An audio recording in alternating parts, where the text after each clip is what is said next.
ঘটনাক্ৰমত আমি দেখিছো যে মোৰ নামটো এটা ঠাইত সোমাইছে কিমান পেজ নম্বৰ 507 507 পেজ নম্বৰটোত কৈছে যে সেই সময়ত মই কৃষক মুক্তি সংগ্ৰাম সমিতিৰ উপদেষ্টা আছিলো আৰু কৃষক মুক্তি সংগ্ৰাম সমিতিৰ জেনেৰেল সেক্ৰেটাৰী সেই সময়ৰ কমল কুমাৰ মেধিয়ে এজন অভিযুক্তৰ পৰা কি নাম আছিল দোষী সাব্যস্ত হোৱা অভিযুক্তৰ পৰা মিগেন শইকীয়া আছে তেনেকে যে কৰিছিলে বুলি অভিযোগ কৰিছে গতিকে তেখেতে এই বিষয়টোৰ ওপৰত ডেফিনেটলি এটা স্পষ্টীকৰণ দি অন্তত মোৰ বিষয়টো ক্লিয়াৰ কৰি দিয়া দৰকাৰ তেখেতে মই কমল মেধিক ইয়াৰ পৰা আকৌ এবাৰ আহ্বান জনাইছো তেখেতে কৈছে যে 2014 চনত কমল মেধিয়ে পইচা লৈছিলে কৃষক মুক্তি সংগ্ৰাম সমিতিৰ জেনেৰেল সেক্ৰেটাৰী হৈ থাকোতে আৰু আমি 17 জুলাই 2015 তাৰিখৰ দিনা কৃষক মুক্তি সংগ্ৰাম সমিতিৰ হৈ মই গুৱাহাটী উচ্চ ন্যায়ালয়ত এখন PIL ৰাজহুৱা স্বাৰ্থজনিত গোচৰ দাখিল কৰিছিল 48/2015 নামৰ এখন PIL APSC কেলেংকাৰীৰ ওপৰত দাখিল কৰিছিল আৰু সেই PILৰ ভিত্তিতে APSC কেলেংকাৰী 2013 আৰু 2014 চনৰ গোটেই বহিবিলাক ৰিটেন টেষ্টৰ গোটেই বহিবিলাক আৰু ভাৰভাই ৰেকৰ্ডবিলাক সংৰক্ষণ কৰিবলৈ কোৰ্টে নিৰ্দেশ দিছিল আৰু সেই সংৰক্ষণটো কৰাৰ কাৰণেহে APSC যে কেলেংকাৰী হৈছিল এই বস্তুটো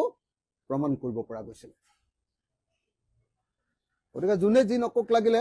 APSC কেলেংকাৰী উন্মুক্ত কৰাৰ ক্ষেত্ৰত আটাইতকৈ ডাঙৰ ভূমিকা আমাৰ কৃষক মুক্তি সংগ্ৰাম সমিতিৰ বাহিৰে পৃথিৱীৰ কাৰোৰেই নাই এই কথাটো কৈ ললো আৰু 2014 চনত তেখেতে কৃষক মুক্তিৰ জেনেৰেল সেক্ৰেটাৰী কমল মেধিক ঘুষ দিয়া বুলি কৈছে 3 লাখ টকা আৰু তাৰ পাছত কৰা আন্দোলনৰ কাৰ্যসূচীবিলাক মই আপোনালোকক দেখুৱাই দিছো 15 চনত 2014 চনৰ কেই তাৰিখে পইচা দিছে হেতু কোৱা নাই পইচা দিছে নে নাই হেতু আমি নাজানো কমল মেধিয়ে লৈছে যদি তেওঁ জানিব নাই লোৱা যদি তেওঁ জানিব এতিয়া 2015 চনত কৰা আন্দোলনৰ কাৰ্যসূচীবিলাক আপোনালোকক সেইকাৰণে দি দিছো 2015 চনৰ 5 জুনত আমি লোকসেৱা আয়োগৰ কাৰ্যালয় ঘেৰাও কৰিছিলো বহুত হাজাৰ মানুহে ৰাজ্যপাল মুখ্যমন্ত্ৰী বিধানসভাৰ অধ্যক্ষ আৰু অসম বিধানসভাৰ বিৰোধী দলৰ নেতালৈ স্মাৰক পত্ৰ দিছিলো 15 জুন হেতু 5 জুন 2015 আছিল 15 জুন 2015 অসম লোকসেৱা আয়োগৰ কেলেংকাৰীৰ তদন্ত বিচাৰি আৰু অধ্যক্ষৰ অপসাৰণ আৰু সংস্কাৰৰ দাবীত অখিল গগৈৰ অনশন আছিল 16 জুন 2015 অনশনস্থলীৰ পৰা অখিল গগৈক গ্ৰেপ্তাৰ কৰিছিল 17 জুন 2015 ৰাজ্যজুৰি APSC কেলেংকাৰীৰ বিৰুদ্ধে কৃষক মুক্তি আৰু ছাত্ৰ মুক্তি সংগ্ৰাম সমিতিৰ বিশাল আন্দোলন আছিল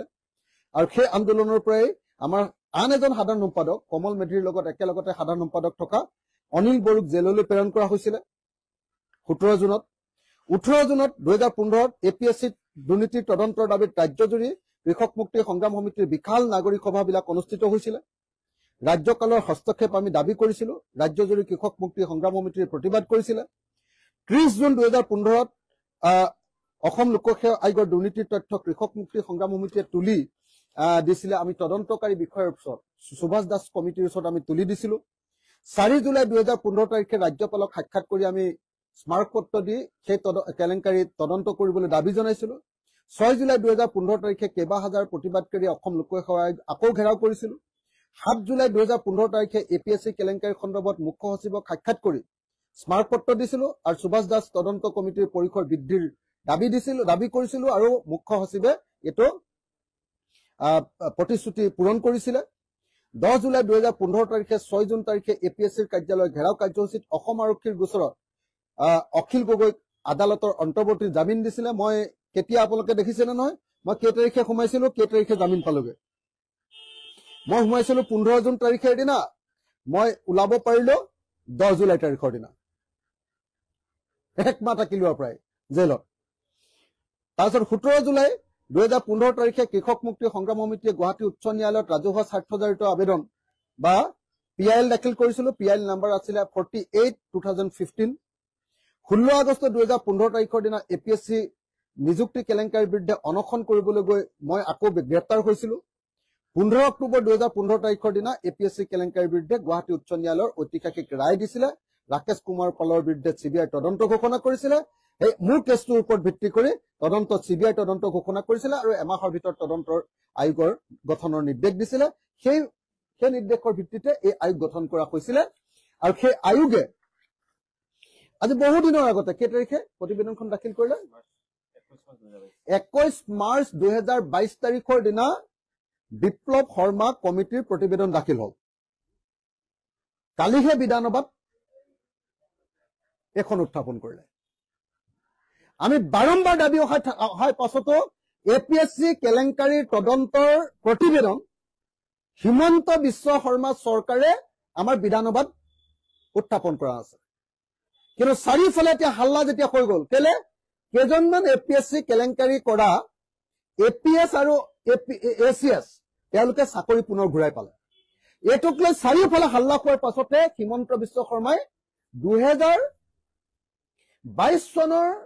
21 মাৰ্চৰ প্ৰতিবেদনখন জমা দিয়া প্ৰতিবেদনখন 2025 চনৰ কেই মাৰ্চ কালি 17 মাৰ্চ অৰ্থাৎ 3 বছৰৰ পাছত অসমৰ মুখ্যমন্ত্ৰী হিমন্ত বিশ্ব শৰ্মাই ন্যায়িক আয়োগৰ প্ৰতিবেদন 3 বছৰৰ পাছত বিধানসভাত উত্থাপন কৰিছে अन्नपूर्णा काव घी देश के हर एक खाने को लजीज बनाता है।